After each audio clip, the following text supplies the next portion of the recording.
Hoy en la entrevista conversamos con Stalin González, diputado de la Asamblea Nacional por el Partido Un Nuevo Tiempo y miembro de la fracción Libertad en la Asamblea Nacional. Con él abordamos todo este proceso de diálogo o negociación que se está iniciando en Venezuela y también se hizo un balance acerca de los resultados de procesos anteriores. Por supuesto que abordamos las perspectivas políticas a escala nacional, la ausencia o presencia de algunos liderazgos en este proceso y los posibles resultados de esta negociación. ¿Qué tal, queridos amigos? Bueno, en el momento de grabar esta entrevista todavía no se ha iniciado el diálogo entre la Asamblea Nacional 2015 y el gobierno de Delcy Rodríguez, al cual desde Estados Unidos lo llaman el gobierno interino. Pero vamos a conversar sobre este asunto con Stalin González, diputado de la Asamblea Nacional, integrante de la fracción Libertad y además dirigente del partido Un Nuevo Tiempo. ¿Cómo estás, Stalin? ¿Cómo te va? Buenas, ¿cómo estás, Vladimir? Pero caramba, ¿qué ha fallado en los diálogos anteriores previos a este que se está intentando llevar a cabo? A ver, primero que hay una diferencia entre diálogo y negociación. Ajá. Bueno, diálogo es una parte del proceso. O sea, puede haber diálogo y no necesariamente puede haber negociación. Y puede haber negociación sin hablar. Es más difícil, es más difícil ver. A ver, yo lo que creo es que, primero que cualquier proceso de este tipo hay que acompañarlo y tener que termine en buenos términos, ¿no? Y que los objetivos que se hayan planteado se logren. Creo que ningún espacio hay que satanizarlo. Yo creo en el acuerdo, en la negociación. No hay forma de hacer política sin hablar, sin acordar, sin negociar. Y eso es una cosa que siempre digo, ¿no? Que hay una parte de la política que cree que, no sé, que cree que la política es imponer solamente su visión y al final hay que buscar acuerdo. El tema es que cualquier espacio de eso debe tener un plan, debe tener una hoja, un objetivo y deben cumplirse, ¿no? Y serán evaluados por sus resultados.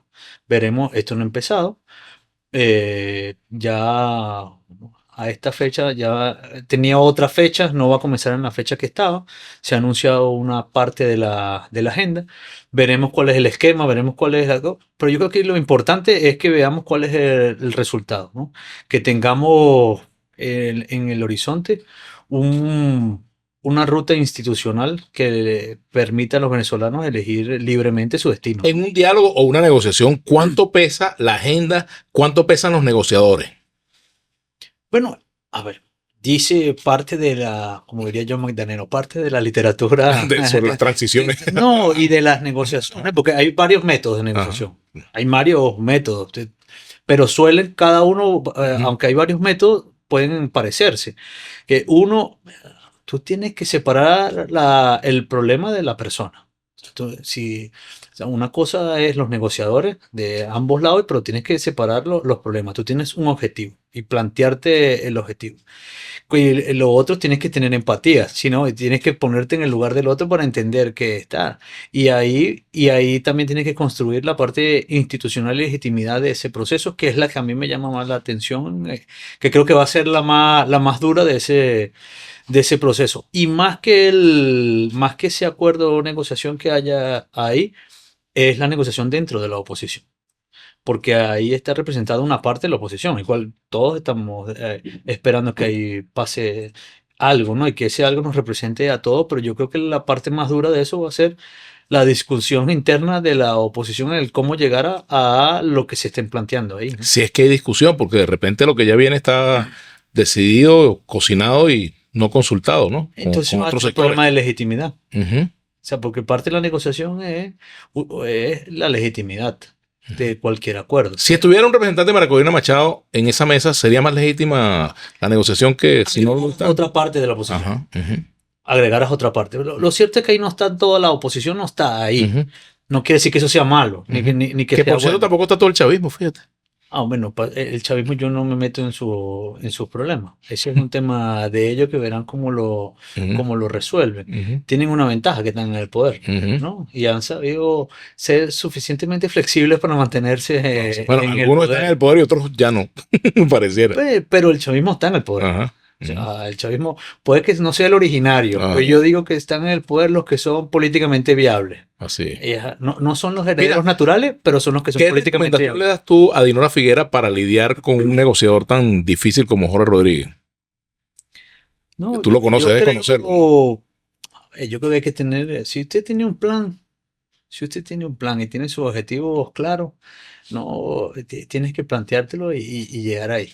Y siempre separar el problema de la persona. Ujú. Es que es parte de cualquier negociación, pero a mí lo que me preocupa es que el resultado de eso, más allá de los intrínculos entre personas, es que el resultado sea el que la gente esté esperando, ¿no? Porque Ahora, se generan muchas expectativas con respecto a estas negociaciones, porque la gente cree que iba a salir resuelto el asunto del salario, seguridad social, etcétera, y no resulta está que en la no son agenda. los temas que no están en la agenda. Está, por supuesto, lo del terremoto, que era obvio que era necesario tocar allí, ¿no? Claro, a ver, esto es de aquí desde el análisis, ¿no? Ujú. Porque Desde la barrera. sí, desde el análisis puede que uno tenga información una más que otra. Ujú. Pero suelta algo, no importa. Una, a ver, yo no, hay evidentemente que ahí hay algo, es una negociación que cumple o que va a cubrir una parte de la controversia y de la crisis, Ujú. que es construir un cronograma electoral. Eso es el objetivo de esa. Ahora bien, hay una serie de temas que no se van a resolver ahí. Por ejemplo, a decirlo de alguna manera, cómo vivimos los venezolanos mejor, ¿no? Temas económicos, energéticos, salariales, sociales, no están ahí y que van a seguir un rumbo y que hay que seguir discutir. Por eso a mí me llama la atención, a veces yo escucho, a veces algunos programas de radio, estos analistas, así como que todo se va a resolver ahí, entonces eso es, ahí se va a discutir todo y no es posible, ni es su objetivo, ni es lo que está marcando. O sea, hay una serie de temas que van a seguir quedando en la Asamblea Nacional y que hay que seguir discutiendo y que hay que seguir Pero fíjate, la trabajando. Asamblea Nacional tampoco es representante o representativa, mejor dicho, de todos los sectores del país.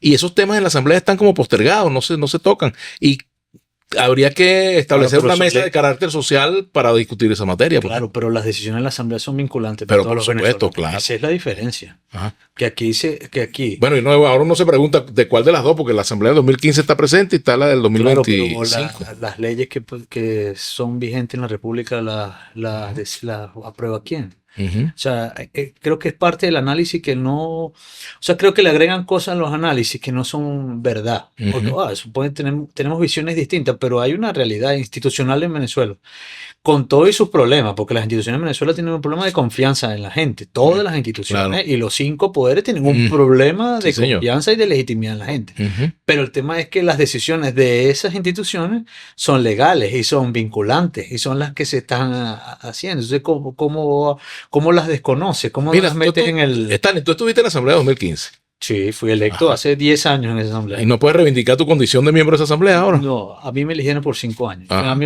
me ha sido mi posición siempre. Ujú. A mí me eligieron pues, en esa asamblea del 2015 al 5 de enero del 2021. ¿Estás de acuerdo Esto. con Capriles que ninguna de las dos asambleas es legítima? A ver, yo creo que ahí nosotros cuando decidimos ir a la elección del 25 de mayo, era nuestra manera de cómo defender los resultados del 28 de julio. Porque además que lo que está en juego es la democracia, y la democracia para defenderla necesita demócratas, ¿no? Y entonces la democracia, tú no puedes estar de acuerdo con la democracia un día y con otra no. Entonces el tema era cómo defenderla y cómo cualquier espacio de democracia reivindicarlo y luchar ahí, y por eso nosotros fuimos ahí. Y hubo una gente que nos acompañó, y una gente que nosotros representamos. No, pudo haber sido más personas y más gente que votara, sí. Es verdad, el 28 de julio dio una huella en el voto muy dolorosa entre los venezolanos, pero con todos los errores que pueda tener esa asamblea, una gente votó por nosotros, al cual representamos y al cual estamos haciendo el esfuerzo de representar a la mayoría de los venezolanos. Y ese es nuestro papel ahí, esa es mi visión de lo que está pasando ahí, ¿no? ¿Ustedes quisieran estar en esa mesa? La verdad es que yo desde el principio no quise estar ahí, porque... O sea, creo que aquí hay una negociación más grande que no está en esa mesa. Ujú. Y es parte que lo que uno viene aprendiendo de otro proceso. Hay una negociación más grande. Creo ¿Y dónde está que, esa negociación? porque yo creo que la oposición, nosotros desde el 2018, 2019, se cometió un error, que fue que entregar tu capital político y tu poder de negociación a otro, Ujú. que fue la comunidad internacional. Ujú. O sea, hubo un momento que además paradójicamente quienes plantearon esa tesis son los que están atrás ahora de este proceso de negociación. No, los que plantearon la tesis de que no había nada que hacer en Venezuela, había que irse y desde afuera hacer política y lograr el cambio. Y nosotros decidimos que no quedarnos aquí y luchar adentro. Entonces, creo que hay una negociación que es evidente que no está en esa mesa y que todo lo que pasa en esa mesa la condiciona a otra discusión. Entonces, yo creo que el tema aquí es y no todos los temas están ahí. Y nosotros estamos en la asamblea y tenemos un rol y un papel en o sea, las transiciones son un proceso y creer que las transiciones son una ruptura, son un cambio inmediato y hay una serie de temas que no están ahí, el cual hay que cubrir, hay que tener opinión y hay que buscarle solución, ¿no? ¿Crees que Estados Unidos tiene intenciones de acortar los procesos hasta llegar a unas elecciones o no tienen prisa? Bueno, tú sabes que yo no soy, o sea, sigo la política americana porque hay que, así como sigo la española, hay que entender los intereses de cada quien.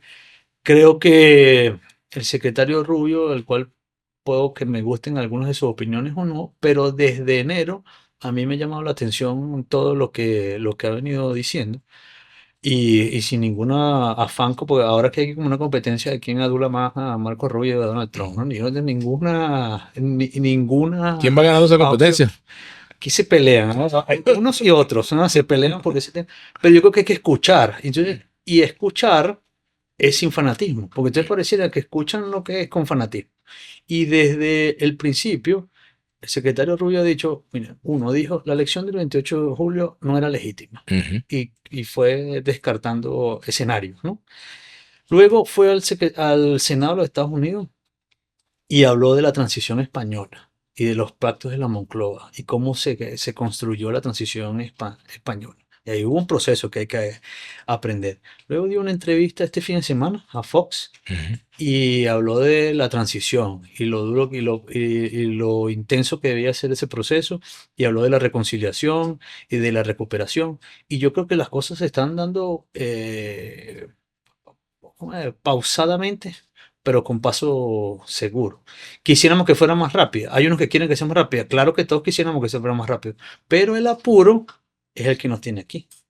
Porque yo fui electo en esa asamblea del 2015 y creyeron de una vez, yo estaba en esas discusiones, y creyeron que ya habíamos ganado Miraflores en el 2015. Y en vez de haber construido y fortalecido un capital político y social y esperar la elección del 18, quisimos desde el 16 adelantar ese proceso. Porque a nosotros se nos olvida que en el 16 planteamos acortar el mandato, reforma constitucional, este referéndum revocatorio, todo el tema de las protestas del 17. O sea, todo eso lo hicimos. Todo eso lo hicimos tratando de acortar un proceso que llevaba un camino. Y el apuro, mira por dónde nos lleva. Estamos en el 2026. Entonces creo que es un proceso inevitable. En Venezuela va a haber elecciones. Las elecciones se ganan el día de la elección. Hoy pareciera que el gobierno no gana una elección ni con trampa, Ni con ¿verdad? trampa. Ajá, hoy. Evidentemente el gobierno tiene un plan de querer alargar esto. Y pareciera que desde la visión que se tiene desde afuera es que hay que llevar estos cambios institucionales con calma. Entonces, en vez de la oposición discutir, bueno, cómo construir una alternativa que sea políticamente viable, cómo reunificar al voto opositor, cómo reunificar a la fuerza política, es una disyuntiva y una pelea innecesaria que está ahí. Yo creo que aquí el objetivo tiene que ser construir una alternativa que sea viable, porque esto no es un problema de popularidad, es un problema de viabilidad política. Y que la oposición, nosotros hemos planteado esto desde el 2012 contra Chávez como un problema de popularidad. Y con la popularidad, la oposición es mayoría en el voto popular de 2013 y no llega al poder. Entonces el problema no es de popularidad, sino de pensar bien. Entonces por eso los más estudiosos del tema comparan a la política siempre con el ajedrez, ¿verdad? Por un juego de estrategia, de pensar cómo se hacen las cosas. Entonces, eh, yo creo que hemos planteado unos planes que son políticamente Mira, y, inviables. y en ese ajedrez, ¿qué pieza es María Corina Machado? Y yo no creo que aquí haya que personalizar nada, pero evidentemente y está demostrado que con un sector de la oposición es más difícil llegar al poder.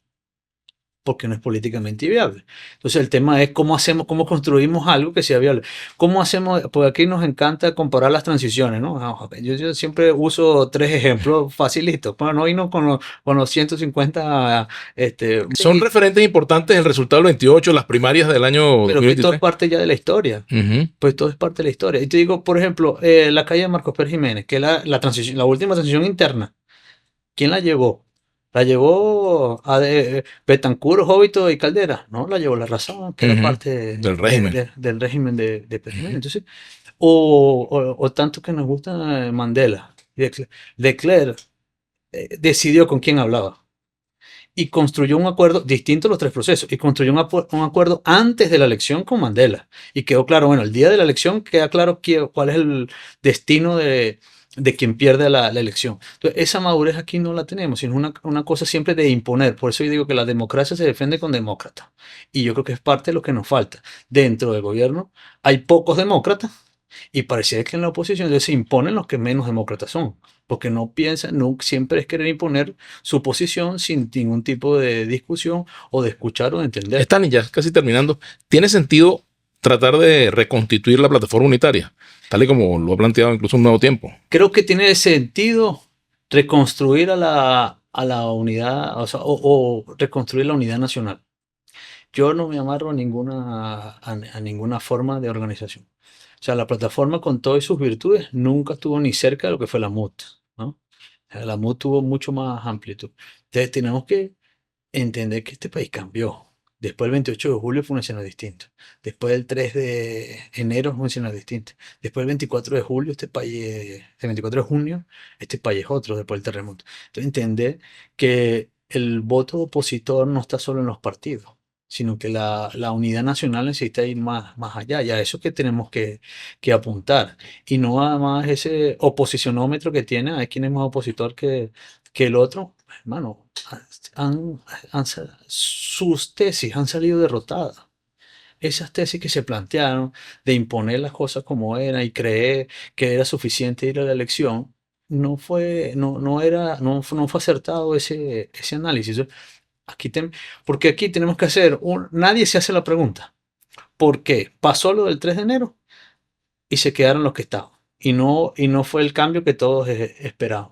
Entonces, también la oposición tenemos nosotros que hacer esa reflexión de qué pasó. O sea, ¿por qué no eres una alternativa real? ¿Por qué no te estás proyectando así? Algo estás haciendo mal. Entonces, no, siempre es más fácil echarle la culpa al otro. Siempre la culpa es de otro y no se hace análisis interno nunca. Entonces, aquí ahora andan como desesperados, todos hablando de primarias y de candidatos y de cosas. Hermano, que hay que unificar esto. Por la vía que vamos, esto se va a difuminar. Va a haber muchas opciones y aquí se trata de cómo aglutinamos la mayor cantidad de fuerza para tener un cambio real con fuerza. Por lo visto, la palabra prisa no va mucho contigo. No es que es prisa, porque si alguien quiere que esto cambie, la mitad de mi vida lo he vivido con estos señores en el poder. Yo no quiero seguir con estos señores en el poder, pero la prisa nos tiene en esto. Y esa reflexión no la hacen. La prisa es la que nos tiene en esto.